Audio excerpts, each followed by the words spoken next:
الحمد لله نحمده ونستعينه ونستغفره ونعوذ بالله من شرور أنفسنا ومن سيئات أعمالنا من يهده الله فلا مضل له ومن يضلل فلا هادي له وأشهد أن لا إله إلا الله وحده لا شريك له وأشهد أن محمدا عبده ورسوله أما بعد فإن خير الحديث كتاب الله وخير الهدي هدي محمد صلى الله عليه وسلم وشر الأمور محدثاتها وكل محدثة بدعة وكل بدعة ضلالة وكل ضلالة في النار. أعوذ بالله السميع العليم من الشيطان الرجيم. بسم الله الرحمن الرحيم. يا أيها الناس اتقوا ربكم الذي خلقكم من نفس واحدة وخلق منها زوجها وبث منهما رجالا كثيرا ونساء واتقوا الله الذي تساءلون به والأرحام إن الله كان عليكم رقيبا.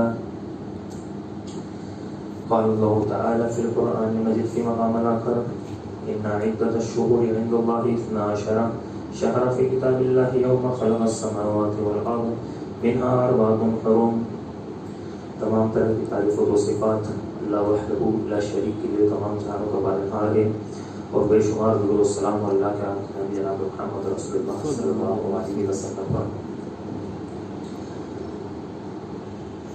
حضرات گرامی، ابھی 8 روز بعد محرم الحرام کا مہینہ آنے والا ہے.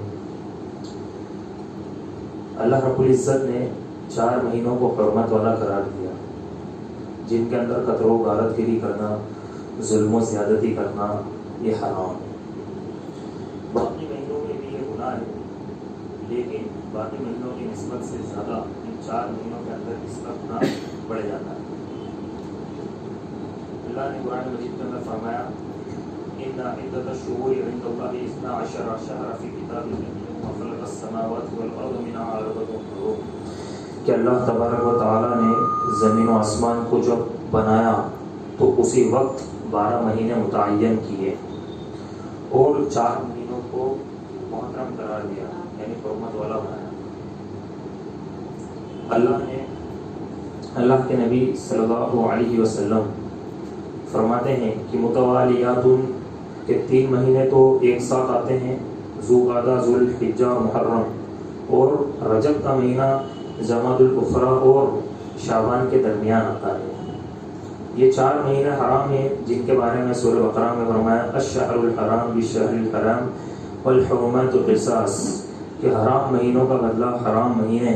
ہاں اگر وہ مشرکین حرمت والے مہینوں کا اعتبار کر کے چلے تو آپ بھی کریں، اور اگر وہ بدسلوکی کرتے ہیں تو آپ پر کوئی تنگی نہیں.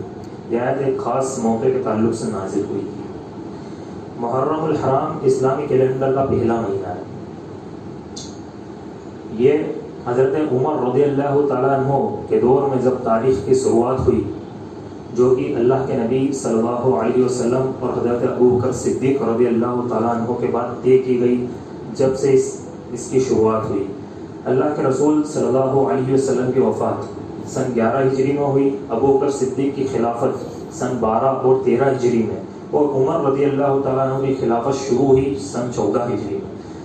تقریباً 10 سال حضرت عمر رضی اللہ تعالیٰ عنہ نے خلافت کی. 23 ہجری میں، سن 23 ہجری میں 10 سال جب مکمل ہوئے تب حضرت عمر رضی اللہ تعالیٰ عنہ کی خلافت مکمل ہوئی. روایت میں آتا ہے کہ غالباً 17 ہجری میں بعض لوگوں کی طرف سے، اور خاص کر ابو موسیٰ اشعری رضی اللہ تعالیٰ عنہ جو کہ گورنر تھے، ان کی طرف سے خط بھیجا گیا حضرت عمر رضی اللہ تعالیٰ عنہ کو. اس وقت خط آیا جایا کرتے تھے، لیکن چونکہ تاریخ موجود تھی نہیں تو خط جب آتے تھے تو اس کا جواب حضرت عمر رضی اللہ تعالیٰ عنہ خط کے طور پر خط کا جواب دیتے تھے.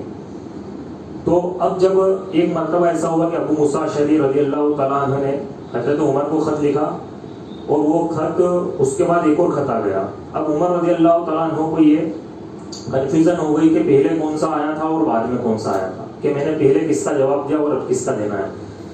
تو اس وقت دراصل حضرت عمر رضی اللہ تعالیٰ عنہ کو یہ پریشانی پیش آئی کہ اگر مملکت کا کام سنبھالنا ہے تو اس کے اندر ایک تاریخ ہونی چاہیے. تو رومیوں کے یہاں اس وقت تاریخ موجود تھی، اس وقت عیسائیوں کے یہاں پر بھی تاریخ موجود تھی، اور ہندوستان کے راجاؤں کے پاس بھی اس وقت یہاں کی تاریخ موجود تھی. تو حضرت عمر رضی اللہ تعالیٰ عنہ نے ان میں سے کسی کا بھی نمونہ لینا نہیں چاہا کہ وہ ان میں سے کسی کا نمونہ لے. تو دراصل یہ اسلام کی اسکرپٹ ہے, اسلام کی روح ہے کہ اس کو آج مسلمانوں نے فنا کر دیا کہ مسلمانیت مشابہت کا نام نہیں, مسلمانیت کسی کے تابع ہونے کا کام نہیں ہے, بلکہ مسلمانت ایک انفرادیت کا نام ہے جو ایک اپنا الگ طرز عمل رکھتا ہے جو دراصل دوسروں کو اپنے تابع کرتا ہے, کہ یہ خود کسی کے تابع نہیں ہوتا. آج جب ایک مسلمان کو مسلمانیت کا پتہ نہیں چلا تو وہ دوسرے کلچروں کے تابع ہو گیا. یہاں پر ہم دیکھیں گے کہ تاریخ کے اندر اگر ہم تاریخ اٹھا کر دیکھیں گے تو صحابہ کرام کے بعد اسلاف کے اندر بھی دیکھیں گے تو کوئی کبھی کسی کے مشابہت میں تابع نہیں ہوا. اور آج کے مسلمانوں کو آپ دیکھ لیجئے کہ جدھر سے آسانی مل جاتی ہے ادھر تابع ہونا بہت آسان بات سمجھتے کہ ادھر تابع ہو جاتے ہیں. اللہ کے رسول صلی اللہ علیہ وسلم نے اتنی کڑی نگرانی صحابہ کرام کی تھی اور ان کو تعلیم دی تھی کہ طرز عمل سے لے کر عبادت تک کفار کی مشابہت نہیں کرنا ہے. کفار کی مشابہت 1% بھی نہ تو طرز زندگی میں کرنا ہے نہ عبادات کے اندر کرنا ہے. یہاں تک کہ جب روزوں کا بھی مسئلہ آیا تو روزوں کے اندر بھی کفار کی مشابہت نہیں کرنا ہے. مثال کے طور پر اسی مہینے کے عاشورے کا روزہ عموماً تو اللہ کے رسول صلی اللہ علیہ وسلم 10 ہی کا رکھا کرتے تھے, لیکن جب معلوم ہوا کہ یہود و نصارى اس دن کا روزہ رکھتے ہیں 10 محرم کا, تو اللہ کے نبی صلی اللہ علیہ وسلم نے فرمایا, حضرت انس بن مالک رضی اللہ تعالیٰ عنہ, سعید بن مالک, ابو ہریرہ سے بھی یہ روایت نقل ہوئی ہے کہ اللہ کے رسول نے کہا کہ اگر اگلے سال میں رہوں گا تو اس کے اندر 9 کا بھی روزہ ملا کر رکھوں. حضرت انس رضی اللہ تعالیٰ عنہ, حضرت سعید بن مالک اور حضرت ابو ہریرہ سے یہ روایت نقل ہے کہ اللہ کے رسول صلی اللہ علیہ وسلم نے اس 10 محرم یعنی عاشورہ کے روزے کے تعلق سے فرمایا کہ اگر میں اگلے سال رہوں گا تو میں 9 کا بھی ساتھ میں ملا کر رکھوں گا, کیونکہ صرف اس 10 تاریخ کو اگر یہودی روزہ رکھتے ہیں تو ان کی مشابہت ہو جائے گی. تو یہود و نصارہ کی مشابہت کو اللہ کے نبی نے کس طریقے سے اس کی خلاف ورزی کی اور اس کی مشابہت کو کس طریقے سے دھتکارا, وہ ہم اس سے اندازہ لگا سکتے ہیں. اور بھی آپ دیکھیں گے کہ اللہ کے نبی کی زندگی میں کئی ایسے حکم فرمان صادر ہے کہ صحابہ کرام کو سختی سے منع کیا ہے کفار کی مشابہت بالکفار کرنے کے لیے. اور آج حال تو یہ ہے کہ عبادت تو دور کی بات ہے, زندگی کا ایک ایک پہلو گویا مغربی اور انگریزی کلچر کے حوالے کر دیا گیا. آج نوجوانوں نے اسلام مغربی کلچر کی اندھی پیروی کر رہے ہیں, ہر اعتبار سے اس کی پیروی کر رہے ہیں. خواتین کیا, بچے کیا, نوجوان کیا, بوڑھے, سب اسی میں لگے ہوئے ہیں. یہی وہ رواج ہے جیسے کہ ہندوستان میں شیونگ کا تصور پہلے نہیں تھا. جب انگریز نہیں آئے تو اس سے پہلے ہندو بھی داڑھی رکھا کرتے تھے, مسلمان بھی رکھا کرتے تھے. لیکن جب انگریز اس ملک میں آئے اور انہوں نے اپنی حکومت یہاں پر چلائی تو مسلمانوں نے اس کو اتنا اپنے اندر بسایا اور اتنا اس کا تاثر اپنے اندر لیا, اتنا اثر لیا کہ اب 70 سال دیش کو آزاد ہوئے کو ہو گئے, لیکن ذہنی طور پر مسلمان آج بھی انگریزوں کے غلام. تو یہ مشابہت کس کے ساتھ ہوئی؟ یا انگریزوں کی مشابہت ہوئی؟ اب ذرا بتائیے. اللہ کے نبی صلی اللہ علیہ وسلم نے سختی سے منع فرمایا اور اللہ کے رسول نے صحابہ کو یہ چیپٹر سکھایا تھا کہ مشابہت بالکفار اس بات کی ضمانت ہے کہ تم بھی انہی میں سے ہو, یعنی گویا کہ تم وہی ہو. من تشبہ بقوم فہو منہم, کہ جس نے کسی قوم کی مشابہت کی وہ اسی قوم میں سے ہے. تو جس نے کسی قوم کی مشابہت کی وہ اسی میں سے ہے. اور آج انگریز پسند اگر نوجوانان اسلام ہے تو گویا کہ وہ اسلام میں تو ہے, لیکن چونکہ وہ اللہ کے نبی صلی اللہ علیہ وسلم کی حدیث موجود ہے تو اس کے اندر وہ کس کیٹیگری میں آتے ہیں, یہ ہمیں سوچنے کی ضرورت ہے. اسی وجہ سے عیسوی کیلنڈر کو حضرت عمر نے اختیار نہیں کیا. عربی جاہلیت کا کیلنڈر بھی اس وقت موجود تھا, اس کو بھی اختیار نہیں کیا. اور ہندوستان اور مصری تہذیب بھی بڑی قدیم ہے, اور بھی کئی دوسری تہذیبیں موجود تھی. حضرت عمر نے کسی کا بھی نمونہ نہیں لیا, لیکن حضرت عمر نے کمیٹی بلوائی اور کہا کہ ہمیں اپنی تاریخ لکھنی ہے, ہم کسی کی تاریخ کو نہیں اپنائیں گے. اور آج ہم دیکھیں کہ حضرت عمر نے جب یہ بات کہی کہ ہمیں اپنی تاریخ لکھنی ہے, ہم کسی کی اپنائیں گے نہیں, آج ہم دیکھیں کہ وہ 12 مہینے جو اسلامی کیلنڈر کے ہیں, جو اللہ رب العزت نے جب سے زمین اور آسمان کو بنایا جب سے ہے, وہ آج کتنے مسلمانوں کو یاد ہے, ان کے نام ترتیب سے کتنے مسلمان سنا سکتے ہیں. لیکن ایک چھوٹا سا بچہ جو پہلی دوسری کلاس میں پڑھتا ہے اس کو بولیں گے کہ جنوری سے لے کر دسمبر تک کے سارے مہینوں کے نام سنا دو, فٹفٹ بتا دے گا, ایک ہی سانس میں سارے سنا دے گا. اور آج ایک بڑے سے بڑے مسلمان کو 40-50 سال کے ہو گئے، ان کو بھی آج اسلامی مہینوں کے نام ترتیب سے یاد نہیں۔ تو یہ سوچنے والی بات ہے کہ جو قوم اپنی تاریخ کو بھول جاتی ہے وہ قوم بھلا دی جاتی ہے، وہ قوم بھلا دی جاتی ہے جس کو اپنی تاریخ کی اہمیت نہیں پتا، جو اپنی تاریخ کو نہیں جانتی اس کو بھلا دیتی، اس قوم کو بھلا دیا جاتا ہے۔ اور یہ تاریخ دراصل کیا ہے؟ حضرت عمر کے دور خلافت میں شروع ہوا، ان کا موٹیو کیا تھا، ان کا مقصد کیا تھا؟ تو جیسا آپ سمجھ لیجیے کہ جتنی تاریخوں کی ابتدا ہوئی اس میں یا تو کسی شخصیت کی طرف ان کی تاریخ کو منسوب کیا گیا، جیسے عیسائیوں نے جب تاریخ کو لکھا شروع کیا تو 2022 سال آج حضرت عیسیٰ علیہ السلام کی ابتدا کو ہو گئے، ان کے جنم دن کو ہو گئے، ان کو پیدا ہوئے ہو گئے، تو یعنی میلاد عیسیٰ سے عیسائیوں نے تاریخ کو لکھا۔ اسی طریقے سے بدھزم کے پاس جو تاریخ ہے، بدھ مت کی پیدائش سے انہوں نے اس تاریخ کو شروع کیا۔ دوسری قوموں نے بھی ایسا ہی کیا کہ شان و شوکت سے کے واقعات سے یا پھر پیدائش کے واقعات سے ان کی تاریخوں کو جوڑا۔ لیکن جب ہجری کیلنڈر کے لیے اسپیشل میٹنگ ہوئی عمر رضی اللہ تعالیٰ عنہ کے دور پر، تو قربان جائیے کہ صحابہ کرام کی سوچ پر انہوں نے اللہ کے رسول صلی اللہ علیہ وسلم کی میلاد سے تاریخ کو نہیں جوڑا، اور بڑے بڑے واقعات پیش آئے تھے ان سے تاریخ کو نہیں جوڑا۔ تو معلوم یہ ہوا کہ عید میلاد کا اسلام میں کوئی تصور نہیں۔ سب سے پہلی چیز تو یہ کہ عید میلاد کا اسلام کے اندر کوئی تصور نہیں۔ جو لوگ عید میلاد سے اسلام کو جوڑتے ہیں، میلاد سے اللہ کے نبی صلی اللہ علیہ وسلم کی تاریخ کو، اسلام کی تاریخ کو نہیں جوڑا۔ اور یاد رکھیے کہ کوئی شان و شوکت والے واقعے سے انہوں نے نہیں جوڑا، تاریخ کو جب جوڑا انہوں نے تو اسلام کے سب سے انتہائی کمزور زمانے کو جب ایک لاچار کی حیثیت سے اللہ کے پیارے نبی صلی اللہ علیہ وسلم تنہا مکہ کو چھوڑ کر پریشانی کی حالت میں کئی دنوں کا سفر ننگے پیر طے کر کے مدینہ کے اندر جب انہوں نے انٹری کی، اس دن کو انہوں نے تاریخ کا پہلا دن قرار دیا۔ تو یہ ایک انقلابی سوچ صحابہ کرام کے اندر تھی۔ اور اس لحاظ سے آپ دیکھیں گے کہ آج کا طرز عمل اس امت مسلمہ کا کہ انہوں نے تاریخ کو جوڑ دیا کس سے؟ کربلا کے واقعے سے، کربلا کے واقعے سے تاریخ کو جوڑ دیا۔ اور یہ ایک ایسی عجیب قوم قرار پائی جو انقلاب برپا کرنے والی قوم تھی، جن کا مقصد، موٹیو، جن صحابہ کرام کا مقصد یہ تھا کہ اس امت کو یہ درس دے، یہ سبق دے کہ تمہیں اس دین کے اندر اجتہاد کا کام کرنا ہے، تمہیں اس دین کی دعوت و تبلیغ کا کام کرنا ہے، تمہیں اللہ کے دین کے لیے ہجرت کرنا ہے، اللہ کے دین کی دعوت و تبلیغ کے لیے ہجرت کرنا ہے، اپنا تن من دھن سب کچھ لٹانا ہے۔ یہ اس لحاظ سے ایک عجیب قوم قرار پائی کہ اس نے اپنے سال کی شروعات کے 10 دنوں کو غم کے دن قرار دے دیا۔ اور یہ ایک عجیب قوم ہے جو شروع میں 10 دن غم بناتی ہے، جبکہ جو کربلا کا واقعہ ہے وہ ہجرت کے ٹھیک 60 سال بعد پیش آیا۔ کتنے سال بعد؟ 60 سال بعد پیش آیا، جس کا کوئی اس سے لینا دینا نہیں۔ تاریخ کے لکھنے سے محرم سے اس کا کوئی لینا دینا نہیں، بلکہ محرم کے مہینے کے فضائل بہت ہے۔ خالی اگر اس کے 10 تاریخ کے فضائل کے اوپر بات کر لی جائے تو ایک پورا خطبہ اس کا ہو جائے کہ اس دن کتنے عظیم عظیم کارنامے، کتنے عظیم عظیم واقعات پیش آئے ہیں۔ اور اسی دن کیا آنے والی ہے؟ اسی دن قیامت آنے والی ہے۔ اسی دن اللہ رب العزت نے زمین اور آسمان کو بنایا۔ اسی دن حضرت موسیٰ علیہ السلام کو فرعون سے نجات دی، اور بھی بہت سارے واقعات اس دن پیش آئے۔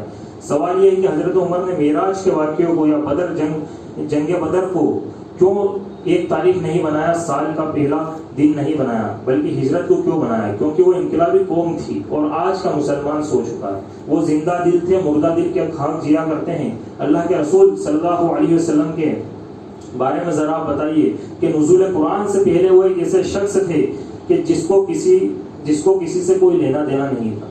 40 سال اللہ کے نبی صلی اللہ علیہ وسلم کے اوپر جب قرآن نازل ہوا اس سے پہلے انہوں نے گزارے 40 سال تک، آخری کے 3 سال انہوں نے غار کے اندر گزارے دنیا کے جھمیلوں سے بچ کر، کہ دنیا کے جھمیلوں سے بچ کر میں غار میں چلا جاتا ہوں۔ لیکن جیسے ہی قرآن نازل ہوا اللہ کے نبی صلی اللہ علیہ وسلم پر، تو کوئی ایک دن ایسا بتائیے کہ جس دن اللہ کے نبی خاموش بیٹھے، کوئی ایک دن ایسا بتائیے کہ اللہ کے نبی صلی اللہ علیہ وسلم نے دعوت حق کو پیش نہیں کیا ہو، بلکہ دن بھر اللہ کے نبی نے اس اسلام کے لیے لگا دیا۔ تو یہ اسلام کی روحانیت تھی کہ 40 سال جو شخص جس کو دنیا سے کوئی لینا دینا نہیں، جو دنیا کے جھمیلوں میں نہیں پڑنا چاہتا، جب قرآن مجید ان کے اوپر نازل ہوا تو انہوں نے کوئی ایک دن ایسا نہیں نکالا جس کے اندر دعوت و تبلیغ کو پیش نہیں کیا ہو۔ یا ایھا المدثر قم فانذر، قرآن مجید کی جب یہ دوسری آیت نازل ہوئی کہ ایک چادر اوڑھ کے سونے والے اٹھ اور لوگوں کو اللہ سے ڈرا دے، کہ بتا دے لوگوں کو تیرا رب کون ہے۔ قم فانذر وربک فکبر وثیابک فطہر والرجز فہجر۔ اللہ رب العزت نے پیغامات اس امت کے نام دوسری وحی میں اللہ کے نبی صلی اللہ علیہ وسلم کے ساتھ اٹھانے کے لیے بھیجے۔ یہی چیز صحابہ میں تھی اور یہی چیز مسلمانوں میں تھی، اور مسلمان سمجھتے تھے کہ ہمارے اطراف کے ماحول کو ہمیں صاف رکھنا ہے۔ اگر ایک مسلمان بھی کسی علاقے میں پہنچ جایا کرتا تھا تو وہاں پر خاموش نہیں بیٹھتا تھا، وہ وہاں پر خاموش نہیں بیٹھتا تھا جب تک کہ وہاں پر اسلام کی دعوت کو لوگوں کے اندر نہ پھیلاتے، اسلام کی دعوت کو لوگوں تک نہ پہنچاتے۔ اور یہی وجہ ہے کہ اللہ کے نبی صلی اللہ علیہ وسلم ترمذی کی روایت فرماتے ہیں کہ مومن ایک شہد کی مکھی کی مثال رکھتا ہے کہ خود بھی صاف ستھرا رہتا ہے اور جہاں شہد بنتا ہے وہاں صاف ستھرا رہنے کا اتنا پلان ہے۔ آج سائنس سے آپ دیکھیں کہ سائنس سے کہتی ہے کہ اگر کوئی مکھی دوسری جگہ رس چوس کر آتی ہے اور جہاں چھتا بنتا ہے وہاں ان کی ملٹری لگی ہوئی ہوتی ہے، ان کا کام یہ ہوتا ہے کہ باہر سے جو مکھی اندر آتی ہے کہیں اس کے پیر یا کوئی اور غلاظت اس کے اندر اس کے ہاتھ وغیرہ میں نہیں لگی ہوئی ہو، وہ اس کو چیک کرتی ہے۔ اگر اس کے اندر کوئی غلاظت لگی ہوئی ہوتی ہے تو اس کو وہیں پر مار کر گرا دیتی ہے، اس کو اندر نہیں آنے دیتی، اور صرف وہ مکھی اندر جاتی ہے جو پاک اور صاف ستھری ہوتی ہے۔ اور اس کی مثال اللہ کے نبی صلی اللہ علیہ وسلم نے ایک مومن کے لیے دی۔ ہمارا دل گندا ہے، ہماری زبان گندی ہے، ہماری زندگی میں اللہ کے نبی صلی اللہ علیہ وسلم کی سیرت نہیں، ہم خود ہماری روح پاک نہیں، اگر ہم اللہ کا ذکر نہیں کرتے اور ہم نمازیں ادا نہیں کرتے اور بھی بہت سارے کام ہم نہیں کرتے جو کرنے کے ہیں، تو اب ذرا بتائیے کہ ہمیں مومنین کی فہرست میں انٹری کیسے ملے؟ تو اس کے لیے انٹری ہونے کے لیے ضروری ہے کہ مثال کو ہم سمجھے جو اللہ کے نبی صلی اللہ علیہ وسلم نے دی ہے کہ مومن جو ہے وہ شہد کی مکھی کے مانند ہوتا ہے، اور وہی مکھی پاس ہوتی ہے جو پاک اور صاف ہوتی ہے۔ اسی لیے اللہ کے رسول صلی اللہ علیہ وسلم کی زندگی کے تمام معاملات کو چھوڑ کر صحابہ اکرام نے تاریخ بنانے کا جب مسئلہ آیا تو ہجرت کے واقعے کو انہوں نے جو ہے موٹیو بنایا۔ اب جب مکہ چھوڑ کر مدینہ میں اللہ کے نبی صلی اللہ علیہ وسلم کی انٹری ہوئی، اللہ کے رسول صلی اللہ علیہ وسلم کی نبوت کی ابتدا 40 سال میں ہوئی۔ 3 سال اپنے لوگوں میں انہوں نے تبلیغ کی، دعوت و تبلیغ کا کام کیا، اور چوتھے سال انہوں نے کھلے عام جو ہے لوگوں کے اندر دعوت پیش کی۔ اس کے جواب میں انہیں کیا ملا؟ اس کے جواب میں عمار رضی اللہ تعالیٰ عنہ کو بیڑیاں ملی، صہیب کو تماچے ملے، بلال کو تپتی ہوئی ریت ملی، یاسر نے اپنی جان جو ہے اس دین کے لیے گنوا دی، سمیہ نے اپنی جان کھو دی، اور ایسے کئی صحابہ کرام کلمہ توحید کا اقرار کرنے کے بعد اپنے رفیق اعلیٰ سے جا ملے۔ حتیٰ کہ نبی صلی اللہ علیہ وسلم پر ابو جہل نے تھوکا، اللہ کے نبی کو مارنے کی کوشش کی گئی، طرح طرح کی پلاننگیں کی گئی، غلاظت اللہ کے نبی صلی اللہ علیہ وسلم کے اوپر ڈالی گئی، اونٹ کی اوجھڑی اللہ کے نبی کے اوپر رکھ دی گئی کہ اللہ کے نبی صلی اللہ علیہ وسلم سانس نہیں لے پا رہے تھے، نماز میں اللہ کے نبی صلی اللہ علیہ وسلم کو مارنے کی کوشش کی۔ ان تمام چیزوں کے چلتے اللہ کے رسول نے کہا کہ اب یہاں پر زندگی گزارنا مشکل ہو رہا ہے، محال ہو رہا ہے۔ اللہ کے نبی نے صحابہ اکرام کو کہا کہ تم میں سے بعض اگر چاہتے ہو تو حبش چلے جاؤ، کہ تمہاری زندگی یہاں پر محال ہوگی، تم حبش کی طرف چلے جاؤ، یہاں سے نکل جاؤ۔ پھر بعد میں کفار نے جب یہ تمام باتیں سنی تو کفار نے ان کا بائیکاٹ کر دیا اور کہا کہ یہ صلح حدیبیہ کے اندر کہ تم لوگوں کو باہر نہیں نکلنا ہے۔ 3 سال بعد نکلے تو حضرت خدیجہ رضی اللہ تعالیٰ عنہ اور ابو طالب رضی اللہ تعالیٰ عنہ دونوں کی وفات ہو گئی، اور اللہ کے رسول صلی اللہ علیہ وسلم نے سب سے مایوس ہو کر طائف کا سفر کیا۔ طائف کی طرف اللہ کے نبی صلی اللہ علیہ وسلم دین اور تبلیغ کا کام کرنے کے لیے گئے، اللہ کی توحید کو لوگوں کو بتانے کے لیے نکلے، لیکن مکہ سے زیادہ طائف والوں نے اللہ کے نبی صلی اللہ علیہ وسلم کو لہو لہان کر دیا۔ مکہ والوں نے کبھی کھل کر اللہ کے نبی کے اوپر حملہ نہیں کیا، کبھی کھل کر اللہ کے نبی پر ہاتھ نہیں اٹھایا تھا، مارا نہیں تھا، لیکن طائف کے بدبختوں نے پیارے نبی صلی اللہ علیہ وسلم پر ہاتھ بھی اٹھایا اور اللہ کے نبی کو مار مار کر لہو لہان بھی کر دیا۔ اللہ کے نبی صلی اللہ علیہ وسلم پھر اللہ تعالیٰ نے انہیں معراج پر بلایا، سیر کرائی،